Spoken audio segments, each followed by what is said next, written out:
All right, everyone. On to our first segment in this episode of Paddle Talk. Thanks for coming along. First thing we're talking about this week is a Dome Valley recap. Race happening there a week ago on the weekend. Damian Bowers and Caleb Mings both were on site and joining us tonight, along with John Sorg. And this segment, just like every segment here on Paddle Talk, being brought to you by our friends at Racing in the Dirt. Out of Cleveland, Wisconsin, ready, willing, and able to take your 2025 race season to the next level. You can get a hold of them by telephone, area code 920-693-2000, or you can find them on their website, racinginthedirt.com, or you can find them on Facebook and look up their Facebook page. Everything from cut tires, wheels, paddles and scoops, turnkey race cars, or chassis components, they are ready to help you get your race program in gear. So get a hold of them today and let their over 50 years of experience help you get to the winner's circle. That's Racing in the Dirt. All right, gents. So myself, John Sorg, got to watch some live feeds at home, but you guys were right on site. So let's dive right in. Caleb, let's get going. Yeah, it was a great weekend out there in Wilton, Arizona for the Arizona Sand Drag Shootout, and was stoked to have Damian Bowers on site to help with some of the coverage. Especially, man, it is tough with the way that they kind of run the schedule there to both be on the race bikes and hop off and take photos and do the live feeds. So it's really a good deal to have Damian there. And we had a fantastic weekend, a huge turnout. Probably, I would estimate, Damian, maybe like over 150 entries, I'd say, out there. All together, yeah. So good weekend out there for Dome Valley. Definitely one of the larger events that I've seen there in quite some time. So obviously we had some out-of-towners and stuff. Kyle Farwick and the Farwick and Callahan crew making the long haul all the way from Ohio, and maybe get a little testing in there for the 2026 East versus West shootout that's going to be happening. And they definitely need it. I'll tell you what, we'll definitely talk about their problems a little bit later. Yeah, and also the Schultz clan, that's how you say it, Wade and Pruitt Schultz, making the haul out as well. And we'll talk about them a little later too. So definitely not your usual suspects group at Dome Valley. Good to see a lot of guys making the trip. And, I tell you what, I have a feeling that 2026 East meets West National Challenge already popping up on a lot of people's radar, at least back here in the Midwest, and anybody closer getting on their radar and starting to, think about what they can do to get out there. So, all right. So already on Friday, we had some racing action. We had 395 index, both cars and ATV. We had a 450 index, and then we had a car gambler and an ATV gambler. So, Caleb, why don't you take us through what we have there? Yeah, so in the car gambler, the car 395 index, we saw Braden Root in that Tata Racing Jeep taking the win over DFS Racing Jeffrey Callis. The 395 index ATV, Lacey Pena taking the win over Shane Crum on his no bar Banshee. The 450 index, we saw Jared Fauché take the win over Joseph Weaver. We're going to see a lot of Jared in the winner's circle this weekend. Pretty awesome to see him really getting that CJ5 really figured out. A lot of changes have been made to that Jeep over the years, and they paid off. 450 index win, and he gets the win in the Friday Gambler as well over Scott Hensley. And I believe that's Scott's first time back to Dome Valley Racing. It might be his first time there. I don't know for sure. It's been a long time since I've seen him out there. So it was cool to see Scott make his way into a second place there. And in the Friday ATV Gambler, the Pena Racing crew taking the top honors there. Grandson Dominic taking the win over Lacey. So we said, hey, he's gonna have to owe grandma there for sure. Grandpa was all saying she was ready to whip him in that final round. So definitely cool. And Lacey getting some, second place and that first place in the 395. So awesome to see the Pena crew. Very cool. Damian Bowers. Some of the stuff that you saw on Friday that you thought was pretty impressive.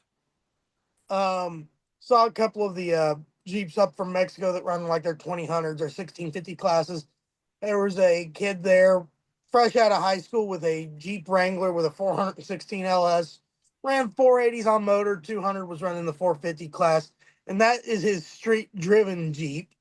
Wow. Then I can't, and I'm sorry, I can't remember his name off the top of my head, but and then also you had the El Habanero Jeep with that pro-charged 430 plus cubic inch LS, consistently running the 395 index, but it didn't make it to the final. It got to the final four and conked out all through eliminations. That thing was shooting sparks out over the right side fender. Whew. Oh, it sounds expensive. Yeah, it didn't come into the line in that last pass. It was not hitting on all eight. Yeah. Not good. All right, so we slept on it, so to speak, and moved on to Saturday. Saturday, we had Sport 1 and Sport 2 cars, Sport 1 and Sport 2 ATV, and then another car gambler and an ATV gambler. Yeah, so looking at the Sport 1 cars, we saw Joseph Weaver getting into the winner's circle again for the weekend, taking first over Mike Carlson. Mike Carlson driving Wild Willie's old 23 T-Bucket altered out there. And it was cool because Willie was on site as well. So he got to see his car get in the winner's circle, which is pretty cool. And look at this, Sport 2. So we were going to be talking a lot about him. Jared Fauché getting the win over Juan Madrigal. And Damien got some crazy shots. If you guys haven't checked him out yet, of Juan in that Larry Minor Motorsports Jeep, putting it on the bumper Friday night. They definitely got it figured out because it did not do that Saturday. Now for the Pro 2, he was not in the Jeep, or Sportsman 2, he was not in the Jeep. He was in really? He was in their white step side running 550 dial. Okay. And in the final round red lighting, locks the rear end up and breaks the U-joint. Ooh, that's right. Yeah, it came by making a hell of a racket. Wow. But at least he got to the final to pay for a new rear gear and a U-joint. Yeah, there you go. Fair enough. Sport 1 ATV, we saw Isaac Conchas on his Raptor taking the win over Lacey Pena. So the Pena crew represent again. And in Sport 2 ATV, Alyssa Atkins taking the win over Aubrey Pena. So Aubrey stepping up. She's been running in the Sport 2 ATV class a couple events now and finding her way in the winner's circle. Then we went to the Gamblers and we saw Alex Garcia, Tata Racing, taking the win over Clayton Teeter. And man, I will tell you, Alex was stoked on that. He has been on fire, and the Gambler class, man, he loves those big money races. And we actually didn't see him on Sunday because he went and loaded it up and took it home, and he was racing in Mexico. He does that quite often where they got back-to-back events. Then we saw the Saturday ATV Gambler, my pops, Randy Mings, getting the win over Dominic Pena. So once again, see another Pena person there, and was stoked to see my dad in the winner's circle there too. Awesome. What was your dad riding? He was riding his Banshee. It's a 472 Cub. So yeah, Friday night he had an uncharacter early exit with like a 200 light. Yeah, he went up there and I don't know what he was thinking. He said he had all sorts of funky stuff. He went up there and accidentally double bulbed and was all thrown off his rhythm and just dead late making a sandwich on the line. It happens. Yeah, it does. It does happen. So, okay. And then with Saturday's Gambler was not all uneventful. We did have a dragster go off the end of the track with the throttle wide open as well. Yeah, that was Craig Durning, the Durning Motorsports. Many of you guys might know Craig's Jeep, actually. It's the white with kind of red and blue stripes, Eugene the Jeep, rear engine combo. He was actually in his dragster, though, when this happened, as Damien was saying. And yeah, throttle hung open, and, you know, he's it's one of those things he was saying. We spoke with him afterwards. It's you don't really practice that. You practice kind of going through your normal motions, and when something like that happens, you don't think it, you start panicking. And he was trying to get the car slowed down. Finally, killed the ignition, so got the engine to shut off, but still kind of trotting along pretty good. And the Dome Valley shutdown there. There's some extra room at the end of the shutdown area, but there's also some obstacles that you kind of have to go around. It basically veers a little bit to the left, but there's like a split with some old like tractor tires and like junkyard cars. It's technically part of the next door neighbor's property, is my understanding. So that's why they don't have the ability to move all that stuff. Well, it's a little dark down there, and Craig was afraid of going in, basically having a front end collision with some of that debris out there. And he said it was probably going 50, 60 miles an hour, and just kind of started turning it, took a little sharp, and it went over and rolled. But the good news is that Craig was A-okay. We saw him that night and the next day walking around and saying he was feeling good. Actually, slept better that night, he said.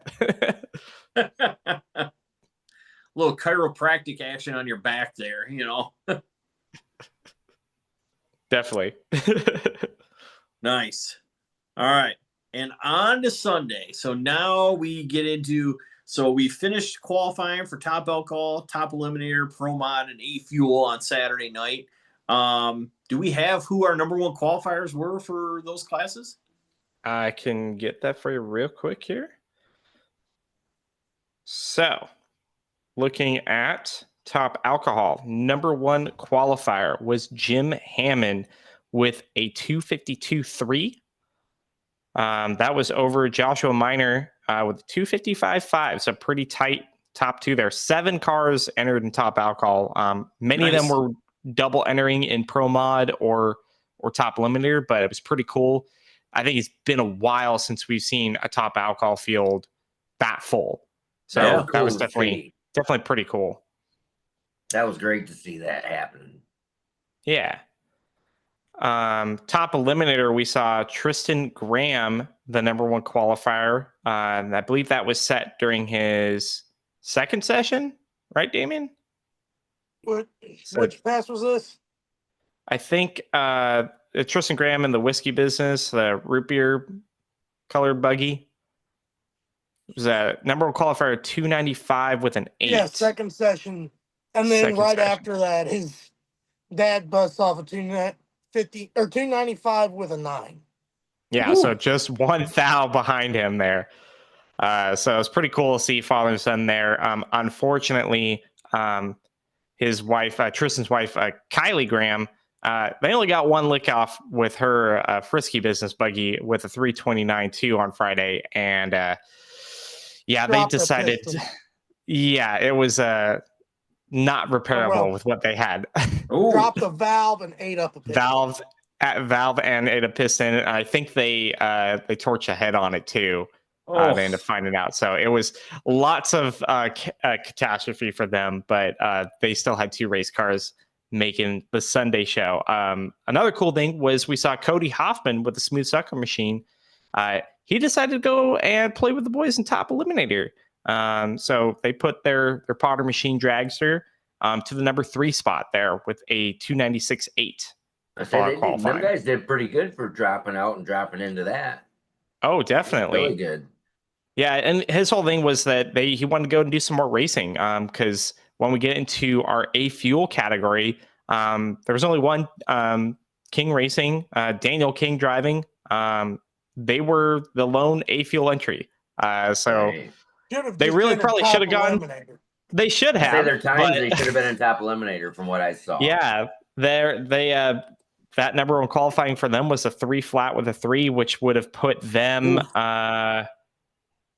that would have put them in the number 5 spot on the qualifying order for top eliminator. So, they wanted to go out and run heads up. They were doing some testing and stuff, and hey, more power to them to do that. But would have been cool to see them run alongside Hoffman in top eliminator. That's for sure. Oh yeah. Absolutely.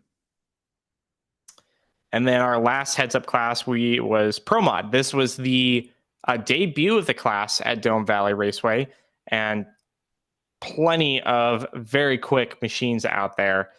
Bobby Cottrell, the number one qualifier with a 2:57.1 over Jimmy DePass with a 2:60 with a 4.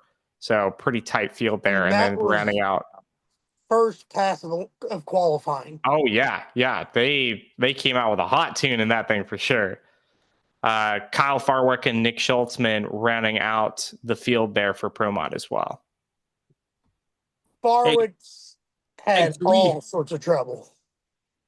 On the subject of Nick Schultzman, who's got the best arm tattoo there?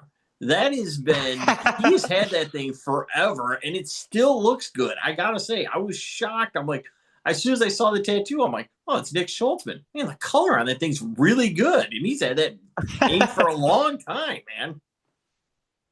I don't know if he's had it touched up or anything, but yeah, definitely some good ink. That's for sure. I feel like the time's coming. He's going to have to come on, and we'll have to have some questions for him. So, well, and he had quite the weekend as well. So that was a brand new combination, basically front to rear on that car, and they made 3 passes. I think 2 or 3 passes. I think it was 2 passes actually. Before they dropped a hole. Torch ahead on that, and I think they actually dropped 2 pistons. Yeah, they were literally getting ready to put it back together when someone noticed the head gasket was burnt, and then they looked at the head. Yeah. They're like, oh, shoot. Because they're like, yeah, we got a sleeve. We got extra pistons. Like, we're set. And then like, well, we don't have an extra set of heads. It did kind of work out pretty well, though, because we noticed that top part of his motor ended up on another car. Yeah, the input shaft of the Chris Minor Racing Dragster's blower, all the splines got ate off of it. Oh. Yep, that was in the 4th session. So they were like, well, we need to do something. And Nick's like, hey, look, I can't race. You might as well put this on your car. So that's cool. Nice little. I think some other people robbed a few other parts. He's just like, yeah, just come on down. I'm gonna set up a little storefront here, and and from what Nick's saying, he plans to put that altered into the 40s. Oh yeah, he wants to go 40s. If not, he wants to be 30s with it. I think is the ultimate goal. What chassis is that? That is actually, according to him, was the last chassis that Scotty Cannon ran in Top Fuel. You don't say. That's interesting. That's got a history to it. Shame he didn't get one of them fancy Oakley bodies with it. Right? Interesting. All right, so let's get going then. So on Sunday, we had obviously elimination rounds for Top Alcohol, Top Eliminator, Pro Mod, and A Fuel. We also had Pro 1, Pro 2, Pro 3 cars. Pro 1, Pro 2 ATV, and we had the junior and the Pee-wee in the kids classes. So let's start out with the kids first. Yeah, might as well. They started out the Sunday eliminations. Pee-wees, which is their 9 and under class. Aubrey Pena took the win over Aspen Brown. Aspen running career best in her junior dragster, so she was pretty stoked on that. And in the juniors category, which is their 10 and up, was Drake McCreary in his junior dragster, taking the win over Jojo Zavala. Nice. So pretty good weekends for the kiddos there. What I love about this track is that they don't split the dragster, UTV, junior Jeep, whatever stuff, and ATVs. It's an age group. You put them all together and this way. Yeah, exactly. And I don't know. I mean, Damien, I think that works a lot better for the kids. You know, they get to go a little bit more extra rounds. Makes it a bigger field. Yep. Absolutely. And you know what? You run all that stuff together by age group, and I feel like it invariably puts kids of similar abilities together because of the age group instead of by the car type. You know what I mean? Yeah. Totally. You know, and obviously there's always exceptions to that, but like I just really like that the kids get to race a bit more, and that's definitely the cool thing with it. So after the kids, they moved over to the adult classes. Let's run this backwards on it. We'll work our way up to top alcohol. How's that sound, Isaac? I like that idea. So Pro 2 ATV, we saw Marcus Rydell take the win over Alyssa Atkins. So cool, Alyssa got into 2 final rounds there. Pro 1 ATV, it was all Mings Racing, baby. And I got the win over my dad. He had a slight little baby red light against me. I would have still had him. I'm just going to put that out there. I think it was like 005 or 003 or something. It was 002. It was a baby red light. You paid him off then? Yeah, you said, Dad, if you don't let me win, I'm coming home.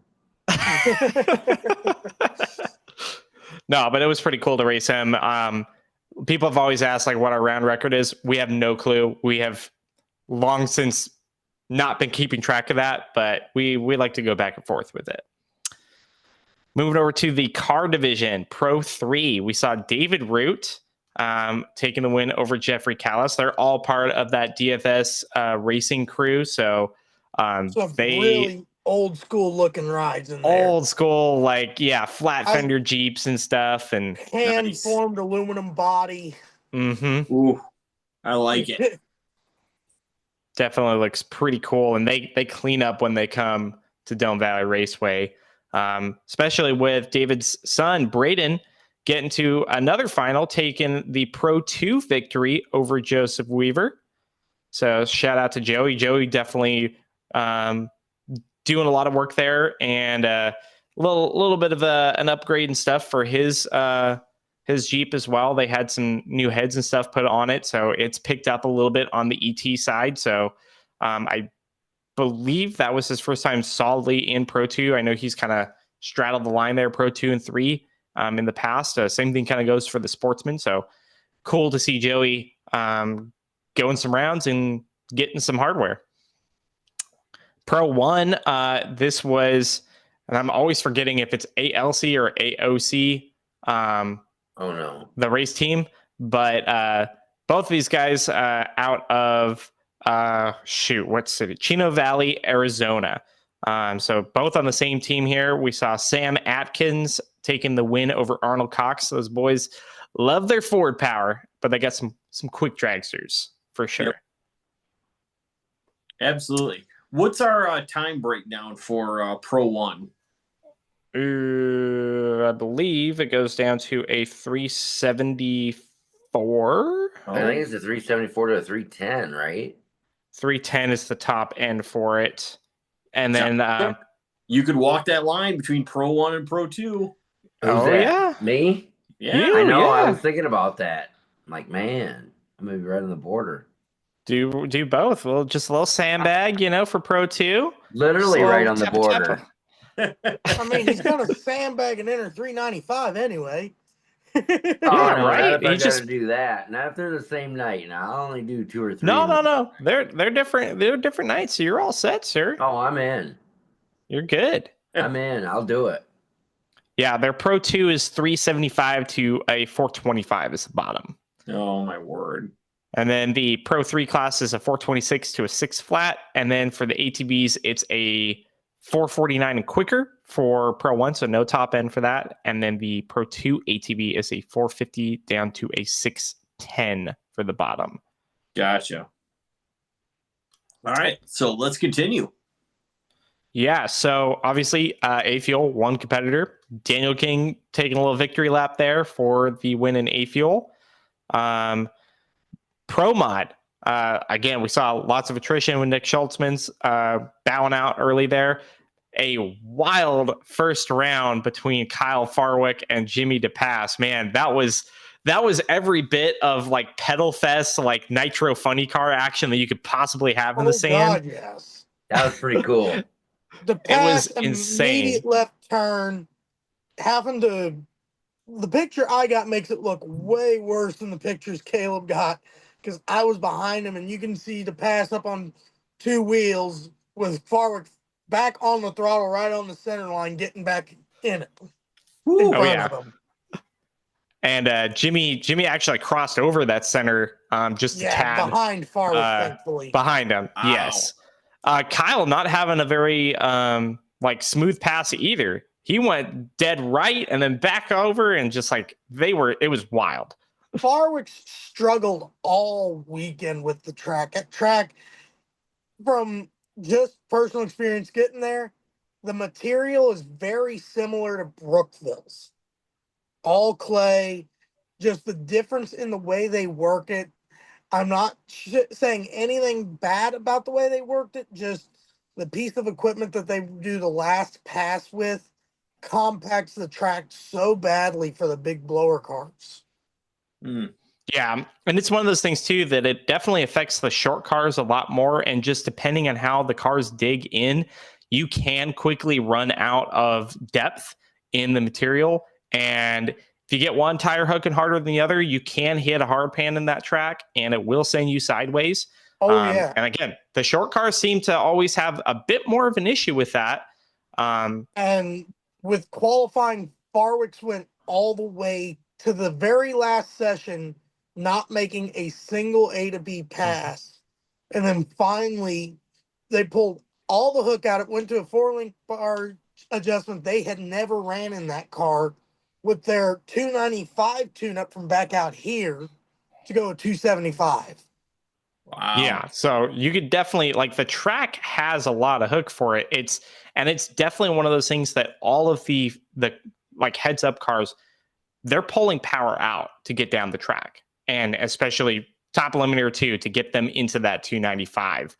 So it's definitely something that that Kyle struggled with, and it was funny. We were joking. We were going to go and take my camera and film them in super slow-mo to be able to help them figure out the tune of what's going on from a front-on vantage.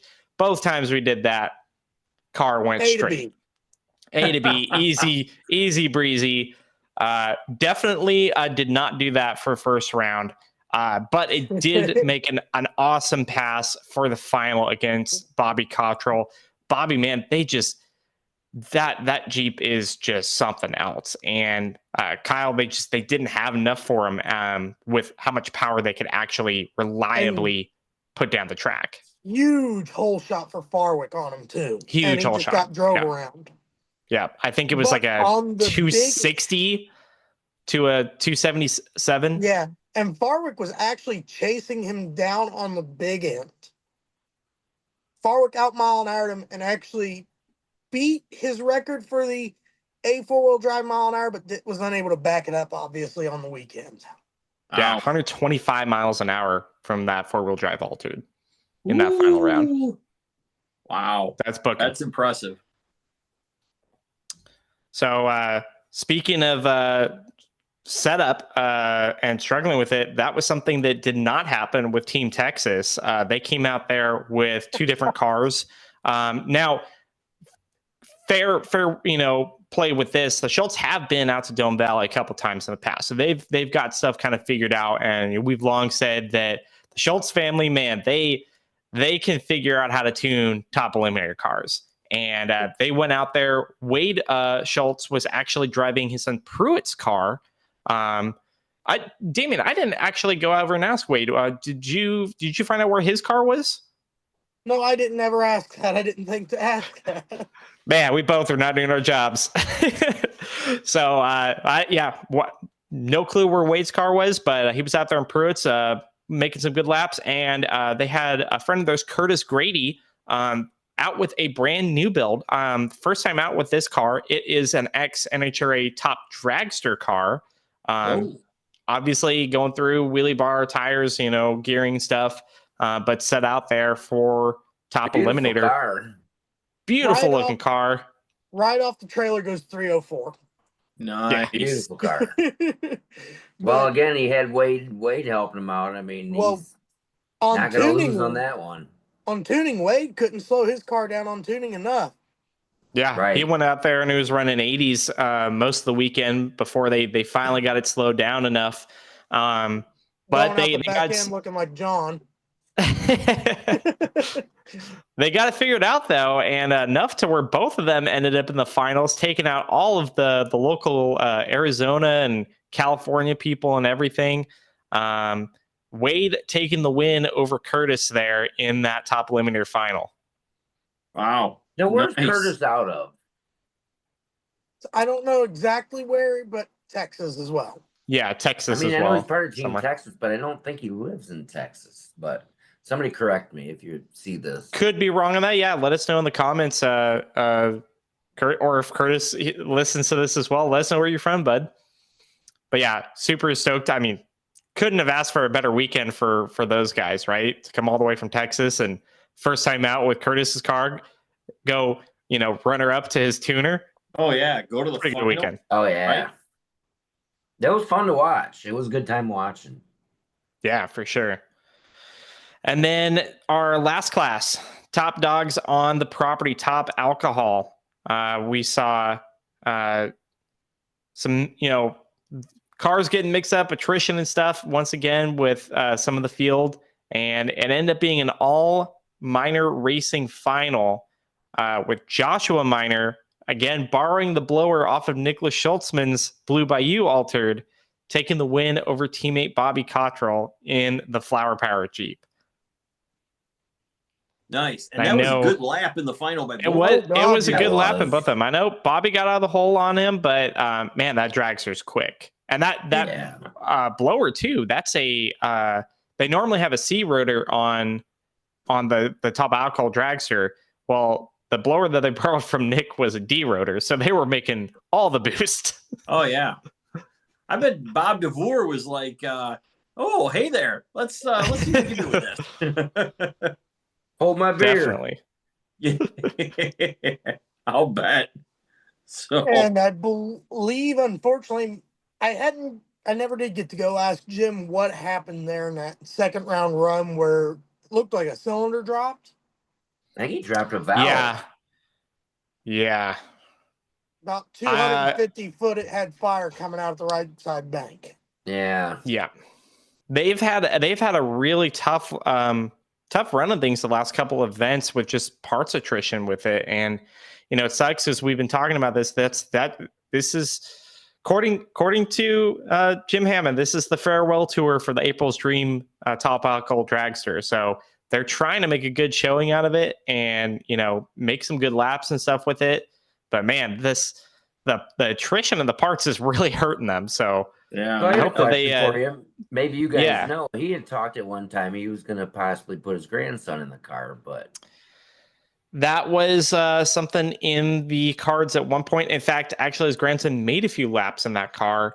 But I think just with schooling and job stuff now, that's not necessarily anything that's going to happen. But they're going to come out with some bracket cars. His crew chief, Brian Suggs, they've got a dragster just about finished up, and his son also has a car that they've been working on. So they're going to come out.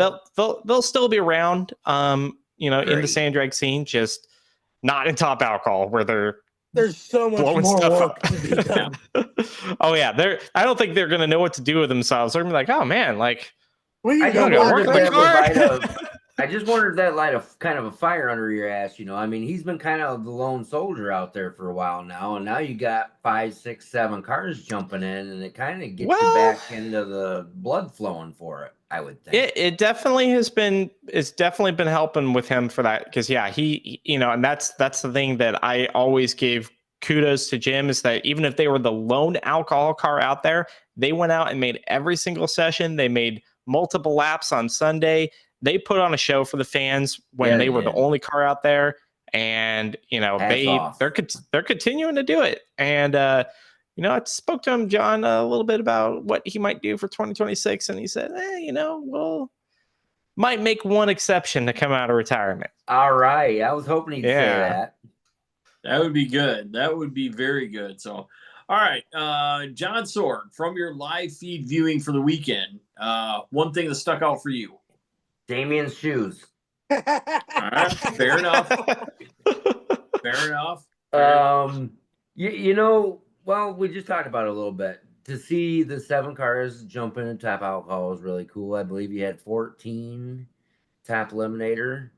That was really cool. You know, it's cool to see that event spiced up a little bit. The higher entry numbers out there, and there was guys I know that weren't there, so you know that are normally there just by observation. So, yeah, outside looking in, it looked like a great event. For sure. Damian Bowers, from your time being out there, what was a big thing for you for the weekend? Besides the fact you actually got to go to Dome. Just how similar the track was to one back home. That's what really caught me off. I was expecting a lot more loamy, sandy type surface than hard, heavy clay. That and finally getting to see the fast Larry Minor Jeeps, the top alcohol pro mod. To pass his first lick, I wasn't sure if they were going to make it back because they had that car completely torn apart because he made test and tune pass and the tires didn't even turn a quarter turn. He hit the throttle and the drive shaft quit turning. Transmission came out of gear. Ooh. And when it free revved, it ended up wiping out a few push rods and adjusters. Wow. Yeah, for sure. So, Caleb Mings, what was yours? I think the final with me and my dad. It's always really cool to race my dad there, and especially to get the win over him. If you didn't say that, I was going to think something was wrong. That was awesome. I will say this too. I got a new personal best too. I went 384.1 in the heat too. So like making small improvements on the weight class Banshee too. So that's pretty cool too. Nice to take that. Excellent. Good deal. All right. Well, hey, sounds like a great race. Congratulations to all the winners, and really looking forward to next installment of the Arizona Sand Drag Challenge, or whatever the name is that the series that Dome is running for 2025. So, and I think great preview for folks that are looking to possibly head out there in March of 2026 for the East Meets West Challenge. So, absolutely. Yep. All right. So that's going to wrap up our coverage of the March race at Dome Valley Raceway. Yeah, and you guys can go and check out. We'll have photos up from that event shortly, along with all of our other photos from events from the very beginning of World Sand Drag News. You can check those out by visiting us at worldsandragnews.com and clicking on our photo tab, or going onto our Instagram and checking the link in bio. On there, you can go and find all those photos, purchase options for digital downloads, print versions, metal prints, bamboo, canvas, you name it, stuff to spruce up your trophy case. They make great gifts, and they are a fantastic way to support everything that we do here at World Sand Drag News. So go on, jump on worldsandragnews.com, buy yourself a couple photos, and support the sport.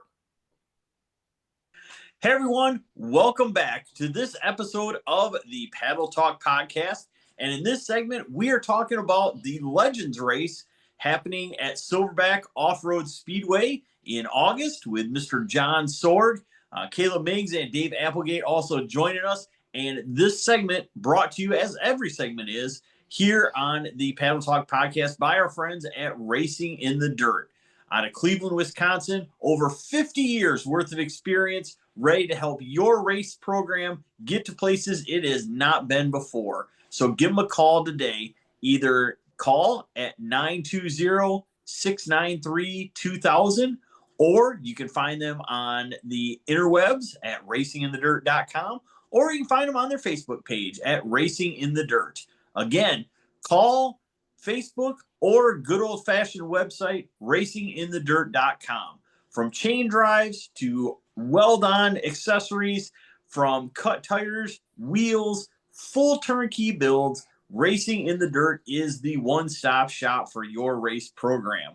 So let them help you today. And again, they UPS daily. That's Racing in the Dirt. All right, Johnny. So set us up. What do we got? Well, of course, we got the Legends race coming up. Not real soon, but it's in August, 1st and 2nd, and so we're preparing ahead of time. Unfortunately, with what we had in the pod last week with the passing of Jesse McComas, I wanted to put out there that we had some sponsors come on board, and we are now on Friday night putting on a Quick 8 ATV. That will be 100% payback. Plus, right now, I have $500 in the pot on top of 100% payouts for that Friday night Quick 8 ATV class. Now, when you say Quick 8 ATV, what is that open to and what is the format? Because there's been some discussion about these Quick 8, Quick 16 classes before. We are going to index it to All the right. 10. So just to clarify, we will index that to the 10th. Okay. But John, you're still going to take the 8 quickest time slips for that class, correct?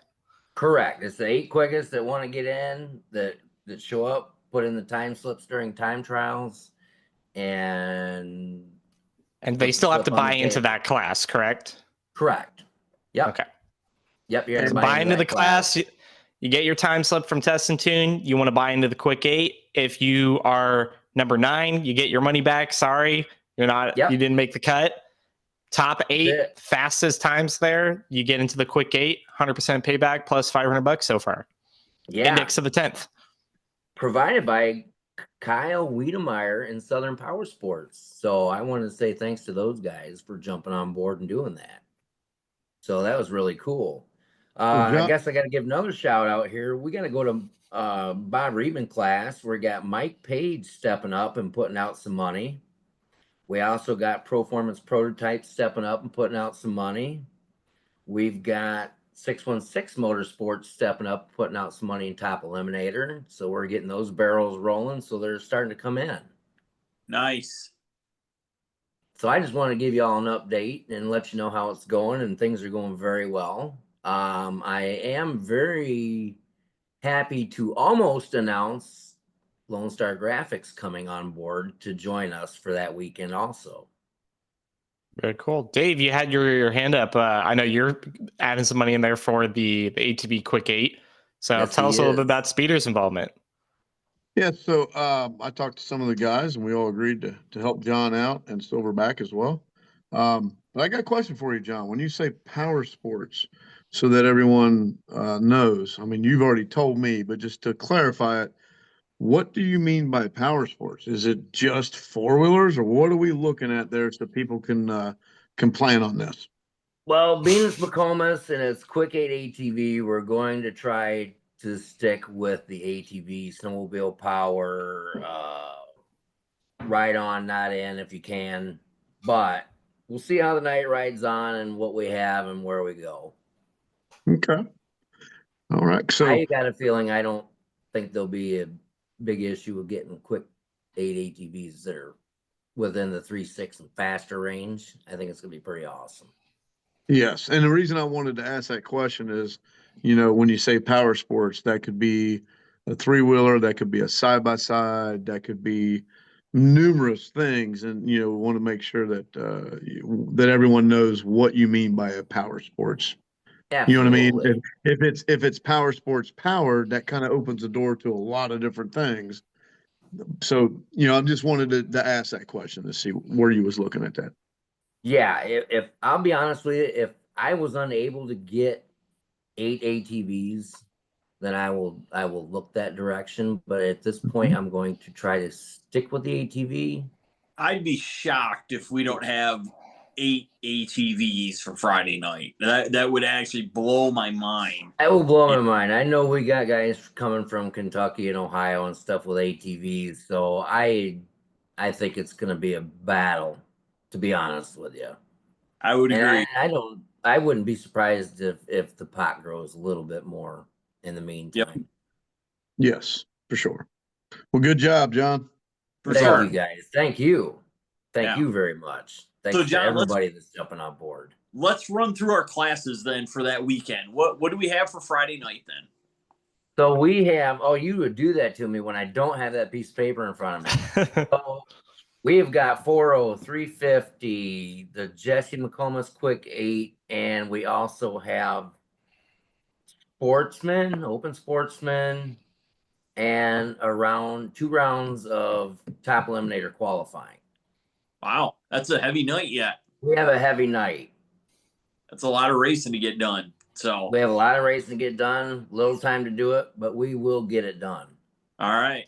And then Saturday, the regular Silverback Offroad Speedway classes.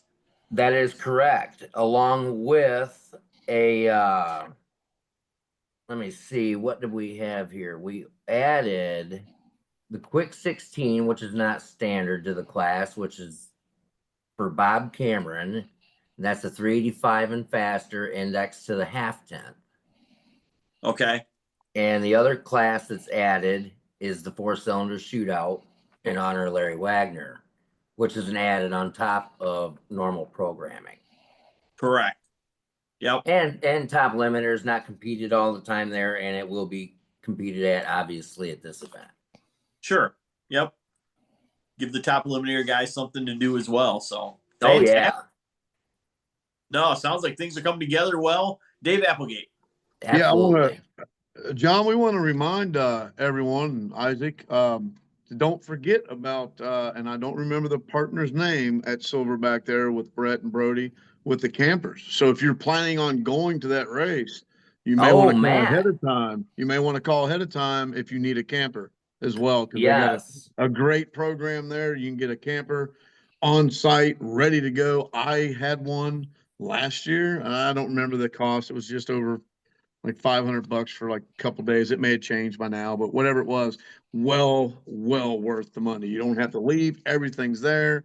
It's so much funner staying at the track than it is leaving to go to a hotel room. If you're on a, if you don't have a place already up there and you have a choice to stay at the track or go to a hotel, I mean, there's 95%, man, stay at the track. It's a lot of fun to hang out with everybody. And now you have the opportunities with the RV rentals to do that. It's virtually the same cost as a hotel, but you get to stay on site. So it's a win-win. Absolutely. It is. Yes. Yeah, no, I agree. So, all right, Johnny, anything else you want to add before we wrap this? No, just I wanted to get that out of the way for everybody, just to keep it in the forefront and give any updates I could. I'm still looking for a few more sponsors. If anybody likes to jump on board, I'm looking for, let's see. I need a little bit in Pro ATV, and Open Mod for Steph Taylor, Matt Smith, John Schultz. Okay. Looking for a little bit more there, and we'll have her topped off. There we go. And what are the dates again for the event there, John? August 1st and 2nd, and potentially the 3rd. Potentially the 3rd. We're adding an extra day? Nope, that's just in case we run over. Gotcha. That's just a township thing to make sure that we're clear to run in case. Yep. For any of our out-of-town guests, there is a curfew at Silverback Off-Road Speedway. Just how it is. It's how they have to work with the neighbors and everything else.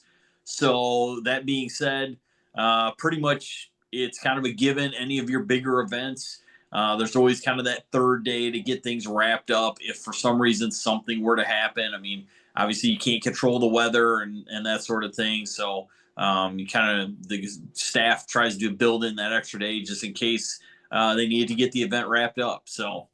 No, we've only had to run into that one time, and that was because we had 268 entries, I believe, Isaac. Yep. And it was, and we're just unprepared for the amount of cars we had. Now we have things in place that won't happen again. So. Yep. Absolutely. So, all right, Caleb, you want to wrap us up then? Yeah. Just like all of our other events, and we'll be out there for the Legends race, of course, but we go out there and we take photos of you and your ride at all of these different events across the country, and you can go and purchase those photos. If you head over to worldsanddragnews.com, click on that photo tab, you can browse all of our galleries there. We've got everything from digital downloads, high resolution, no watermarks on there, for $5, up to different print options. We've got different things from smaller prints, large format posters, mounted things, gallery frames, canvas and metal prints. So just tons of options out there to be able to deck out your trophy case, your garage, your trailer, wherever you're putting your race photos. we got you covered. So go over there, check it out once again at worldsandrakenews.com on the photo tab and purchase some of our photos. Helps us get out to all these events and continue supporting the sport.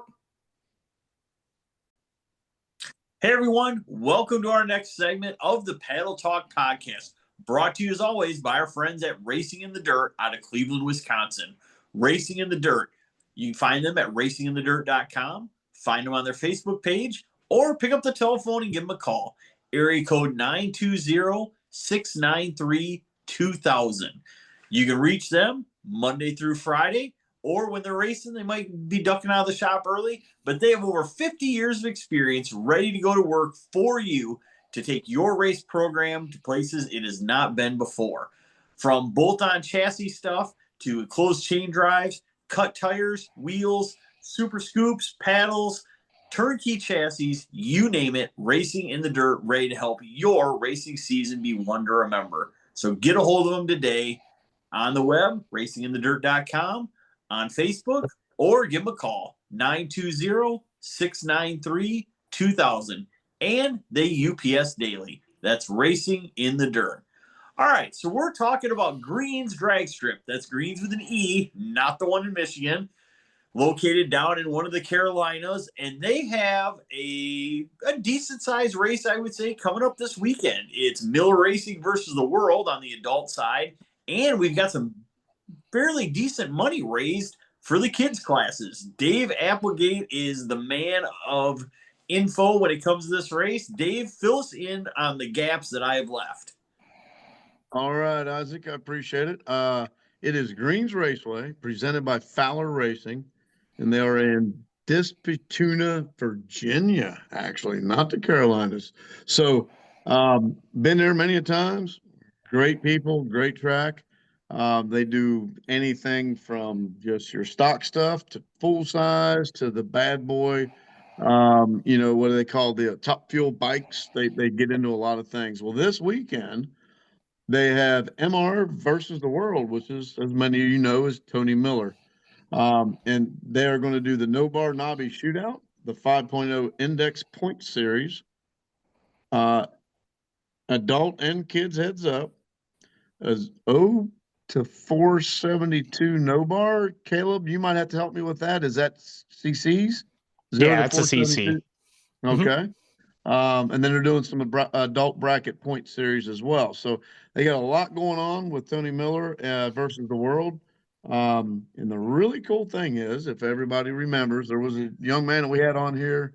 Oh, heck, it's probably been 6 months ago or so. And that was Zaya Salter and his little boy. And The Life of Joe, if you remember right. You can go and see The Life of Joe. Well, being this race started, what's coming up this weekend. As a matter of fact, so I don't forget, it is Tuesday. What is today, guys? 18th? Yes. Yep. So it's coming up this weekend because I know this gets posted a little bit later.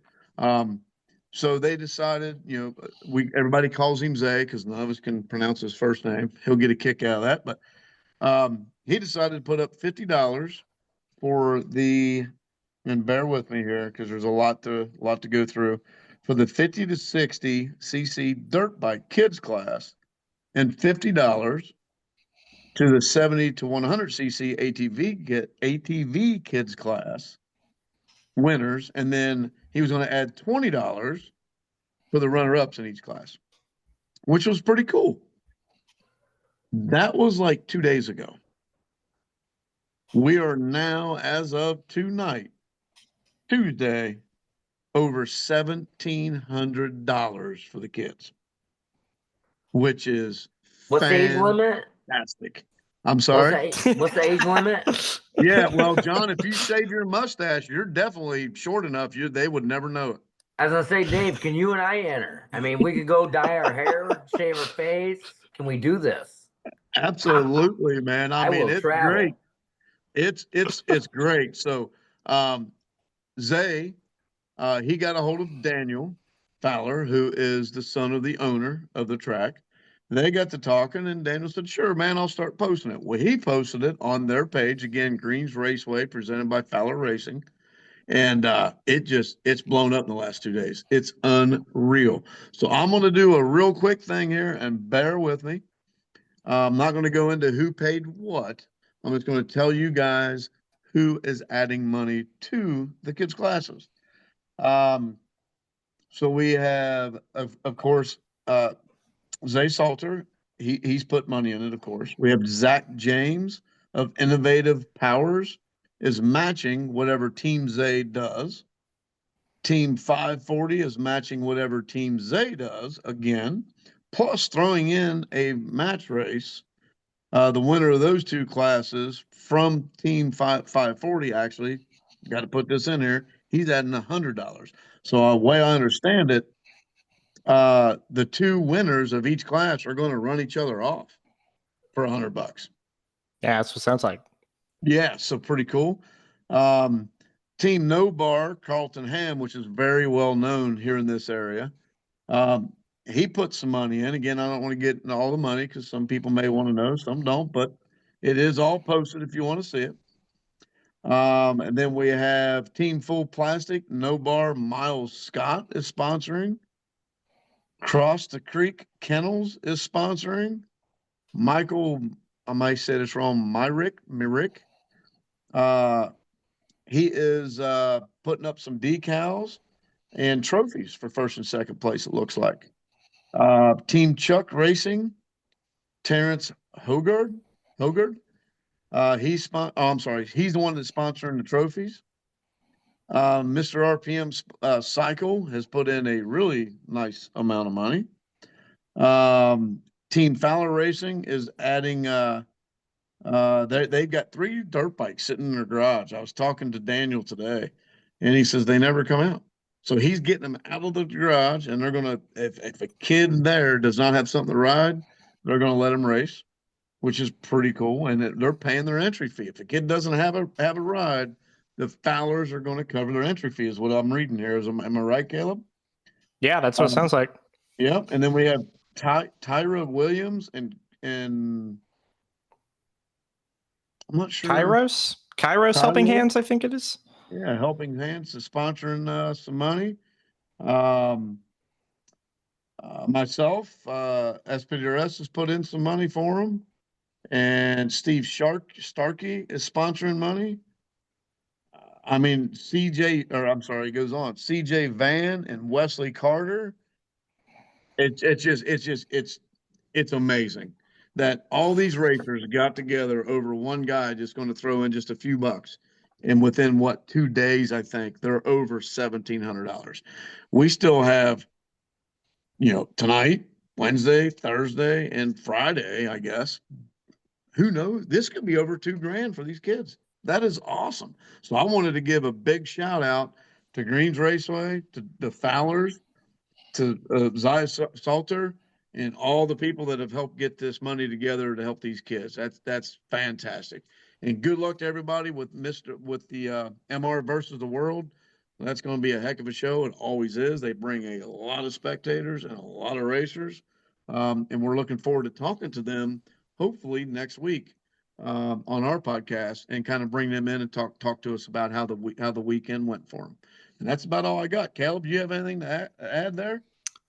No, I mean, I think that's great. Just shows you the power of, getting that boulder kind of going and how quickly it snowballs. And it's going to be pretty cool to see some of those kids there taking them some big money. Well, and I think the biggest thing here, in my opinion, is, man, if we don't keep our kids involved, guys, we ain't gonna have a drag strip to race at, right? So, and with them doing this and all these guys getting together, we're keeping it alive, man, and that's what's awesome. Yeah, absolutely. Yeah, and that's what I got. So let's look forward to next week. Hopefully, we can get some of the guys on our podcast. We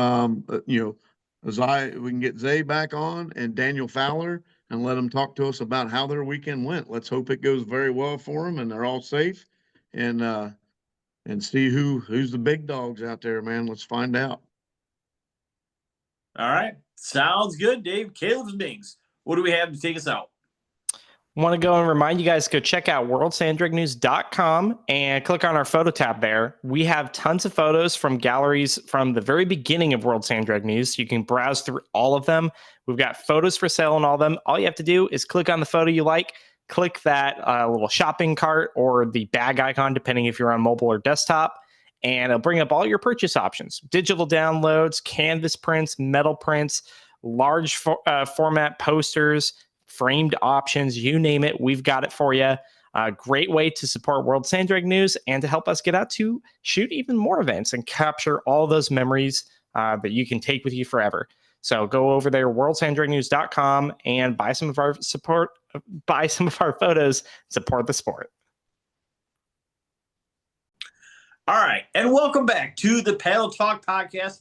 Our next segment, a very, very almost too early, but not quite, preview of all things East Meets West 2026. And this segment brought to you, as always, by Racing in the Dirt. Cleveland, Wisconsin, over 50 years experience, ready to get to work on your racing program. Give them a call, area code 920-693-2000, or you can find them at racinginthedirt.com, or even find them on their Facebook page. Ready to help you get 2025 off to a great start and continue from there on out. So get a hold of Scott, Shane, or any of the guys over there and let Racing in the Dirt do what they do best, which is get you to the winner's circle. That's racinginthedirt.com. All right, John Sorg is our point man for East Meets West 2026, Dome Valley, Arizona. Johnny, what do you got for us? Well, first and foremost, we put this out a year in advance on purpose for these very reasons. But getting to talking with Esteban last week, we had to make another date change. I shouldn't say another, first one. But only one, hopefully. Yeah, and first off, let's hope that's the only one. But, you know, he has to really do what we do around here at that time of year, and he has to watch the events going around his area in order to make his successful too. So I think that's what this all boils down to. So it's not meant to move around or step on anybody or do anything. It just had to be done. It was just logic. The dates will be March 12th, 13th, 14th, and 15th, 2026. It only moved 1 week out. We added a day for test and tune. That would be the March 12th date. Okay. So already we had tons of calls and everybody, hey man, we need another day for testing. Boom, you got it, guys. We're doing it. So thumbs up. Another addition that we talked about when we initially shot this out was the UTV heads up. So I wanted to get a little bit more for the UTV guys to go on here. Wheelbase. I'm gonna have a couple basic rules, guys, and it's really basic. 136-inch wheelbase max, which is followed by the World Sand Drag News record guideline. That does not include your wheelie bars, so get carried away. The other thing you need to have is a body. You need to have, a hood, front and rear fenders. Please resemble a UTV. I'm not going to get picky about a cutaway here and a cutaway there and stuff like that. But just kind of look at that. Look like a UTV. You got it, Isaac. Go for it. Are you allowed to add weight to the back on the wheelie bar behind the rear tires? You can do it. You can, Isaac, if you want to ride on the back of K&T's ride, you can do it, brother. Hang them out. But yeah, I mean, there is literally, I want the baddest of the bad to be there and show us what you got. That's what I want to see. And I think that's what us all want to see. Yeah, we want to see all those heads up side by sides, actually running heads up side by side, in competition, not just making test hits, get all the fastest side by sides together in one place. Right. It's been a minute since we've done that. And we'll clarify that real quick, because I know the side by side guys like to do record resets and do all this other stuff. But when you come to this event, this is to race.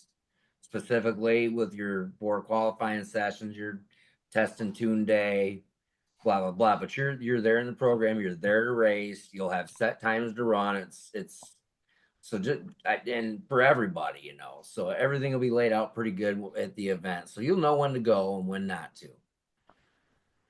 Absolutely. Dave Applegate, I saw you had your hand up. Yes, John, I obviously with me being in the side-by-side world, I greatly appreciate what you're doing. But guys, I want to let everybody know and remind you that, we have a race coming up in May in Kentucky. It's at Shelton's. It's the same scenario. So if you want out east or just a little bit kind of west and want to come to Shelton's, you're going to be looking at basically the same thing that John is getting ready to do next year. So you guys come to Shelton's, it's going to be this almost identical. I mean, almost to the T. We want to see you guys race. We love to see guys go fast and do a record, but you know what? I'm sorry. I'm just going to throw this out here. I'm going to be an Isaac. I'm going to say it right out. That's not racing. I want to see you guys race. We're giving you guys an opportunity to come out and in front of a lot of people. We're gonna pack the house with spectators. I mean, it's really gonna be huge there, you know. Yeah. So if you look at Shelton's as a preview of what you're going to see at Dome the following year, let's go to Shelton's. That's World Sand Drag News and Southern Power Sports getting together doing that.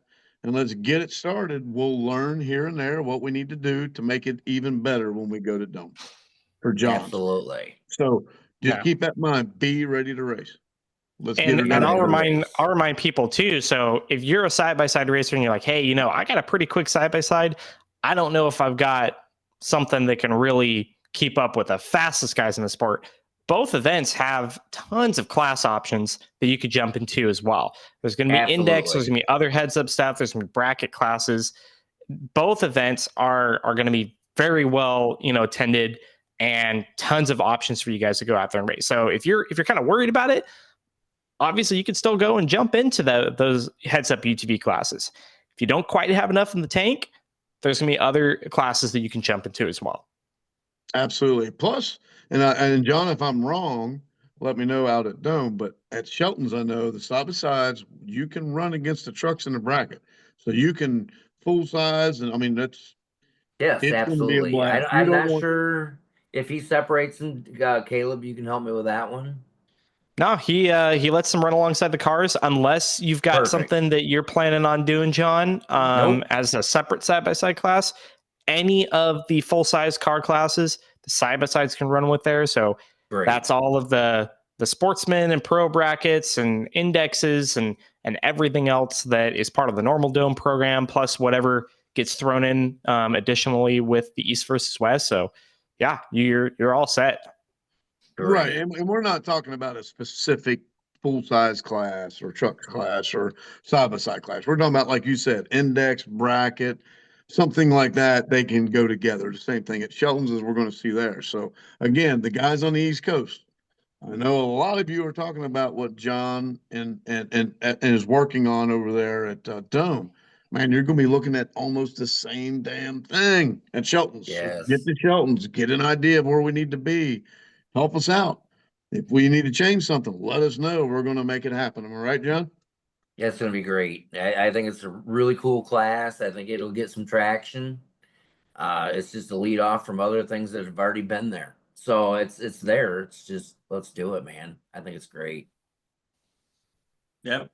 Yeah, I agree, guys. I think you guys are heading the right direction. And hey, no excuse at this point. I mean, if you think you're the baddest car out there, you've got a year to get that thing prepped and get it dialed and everything else and bring it to Dome and show the world what it's going to be like. So, well, absolutely, guys. So get them ready, man. Dust them off or start testing them. Do what you got to do. But it'll definitely be newsworthy. Absolutely. Absolutely. All right. Caleb Miggs, wrap us up then in our segment here. All right. Yeah. If you guys are looking for a great gift for your racer friend, maybe you got a spouse or somebody that races, Great thing that you can do to both support us and give us something pretty cool is to head over to worldsandragnews.com. Click on our photo tab there. That's going to bring up all of our galleries from past events. You can browse through all of those and grab a few photos and purchase them. We got digital downloads, canvas prints, metal prints, all sorts of different things on there. Great way to support us. Great way to surprise your racer, spouse, friend, family member, whoever it is, and give them something cool memory to hold on to forever. All right, folks. And to wrap up this episode of Paddle Talk, we're going to the hot takes segment. Always enjoyable, and well, kind of depending on how it pans out, it could be very interesting too. So that's just kind of how it pans out. Also sponsored by Racing in the Dirt out of Wisconsin. You can find them on the web, racinginthedirt.com. Find them on Facebook, or give them a call the old-fashioned way. Area code 920-693-2000. That's area code 920-693-2000. Racing in the Dirt. All right, guys. So we're on to some hot takes. And if nobody else is ready, I will go first. My hot take is we have somebody that we somewhat know. We know a lot of their relations, so we'll go with that. It is the cousin of Ricky Thorpe, which also means it is the cousin of Miss Performance Prototypes, Stephanie Roth as well, and that is Brad Thorpe. Brad Thorpe is in need of a kidney. Simply put, as of November, had some health issues, and he is in need of a kidney in a big way. They're looking for somebody, even if you can't donate, to help out and just be able to help them through this time. Really looking for people to get tested. I know Ricky has already been tested and does not qualify as a donor, but looking for people, especially in the Midwest, that'd be interested in being tested, see if they match up and really are able to. I can't think of a better gift to somebody than being able to donate an organ. And let's face it, folks, ton of people out there living with one kidney. If you can spare one, Brad Thorpe needs one in a bad way. So if you're interested or can do this or know of somebody that is interested, reach out either to Ricky or Stephanie Roth or Caitlin Thorpe. Either of them, any of them would be able to get you in touch with the right people. But just want to make a shout out and get that out there, get some traction for that. And Brad, thinking about you, man. And hopefully we can maybe help this along and be able to find him a match. So that's mine. Anybody else got anything to wrap this segment up? Dave Applegate. So I don't know that we need to go anywhere else. I think what you just did is a great way to end the show, Isaac. That's awesome that what you just did, and definitely thoughts and prayers go out to that family. And I will tell you that my better half, who is in the house, I'm out in the garage, she has one kidney, so it is, and she is living just fine. She's got to watch what she eats and stuff. Now, don't get me wrong, but she is completely fine. So that is, I don't know that we need to go anywhere else. Isaac, good job, buddy. All right. Well, there you go, guys. Hey, folks, for myself. Don't forget him. Galen Miggs, what do you got? I'm sorry. I'm going to go back on Dave's thing, but you actually reminded me of racer friend, also not quite in as much need, but could also use your thoughts and prayers. Brian Saxton, big crew guy with one of the A-Fuel teams out here, the NXS Racing with Greg Johnson. He was actually involved in a motorcycle accident this past weekend and has been in the ICU. Road rash, and I know that he's got issues with his lungs. He's on a ventilator right now. They're kind of monitoring everything. He's in good spirits with it, but he's breathing through a machine and stuff. So we just want to send our thoughts and prayers to Brian and hope he gets well soon. He's always a fun guy to see out at the tracks and here on the West Coast. So just wishing you quick recovery, Brian. Absolutely. Well said. Yep, No well doubt. said. Johnny, anything else? I just want to say it was a good time with the guys tonight, and everybody reach out, support the sport. We're having a good time. Yeah, let's just keep this rolling, guys. All right. Very good. All right, folks. So that's our show for this week. For myself, John Sword, Dave Applegate, Caleb Mings, thank you for watching. Thanks for tuning in. Please give us a like and a share so we can get out to more people. And Caleb Mings, you want to wrap us up for this episode? Yeah, go ahead and visit us on worldsanddragnews.com. You can keep up with everything we got going on over there, as well as check out our photo galleries on there. So that's a great way to support us as well, to continue doing the podcast and everything we do with World Sand Drag News. Go on there and look at all of our galleries from events across the years with World Sand Drag News. Many different tracks on there. You can tons of different purchase options for photos, and it's a great way to support what we're doing here. So go check out the World Sand Drag News photo galleries.